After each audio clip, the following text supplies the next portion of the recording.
Jusqu'au mois dernier, passer des appels d'un téléphone mobile dans ce village relevait de l'impossible. Un temps révolu grâce à cette antenne. Il fallait monter sur le haut de la commune, devant le cimetière, pour avoir une communication. Donc c'était pas pratique du tout.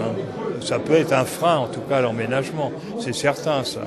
C'est certain. Surtout qu'il y a beaucoup de gens qui viennent de la région parisienne, y compris des habitudes. Et quand on les perd en changeant de domicile, c'est toujours gênant.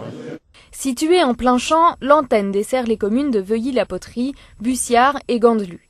Elle a la particularité d'être alimentée avec des énergies renouvelables. Ce site est innovant, d'abord parce qu'il a, comme vous le voyez derrière moi, des panneaux solaires qui sont des panneaux photovoltaïques qui permettent de l'alimenter en énergie électrique par l'intermédiaire de batteries, avec en relais, bien entendu, un système GPL qui permet d'éviter d'utiliser l'énergie électrique traditionnelle.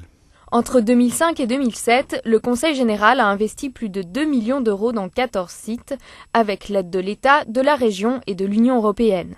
Aujourd'hui, il investit dans des pylônes supplémentaires pour couvrir 15 communes de plus. Au-delà de la phase qui va entrer en application maintenant, on ne devrait plus avoir dans le département de l'Aisne de communes où il serait impossible de téléphoner. Ça ne veut pas dire qu'il y aura une continuité. Ça ne veut pas dire que lorsqu'on est en voiture, on pourra avoir une conversation qui ne sera jamais interrompue. Mais il ne devrait plus y avoir de communes progressivement où il serait impossible de prendre contact avec l'un ou l'autre opérateur.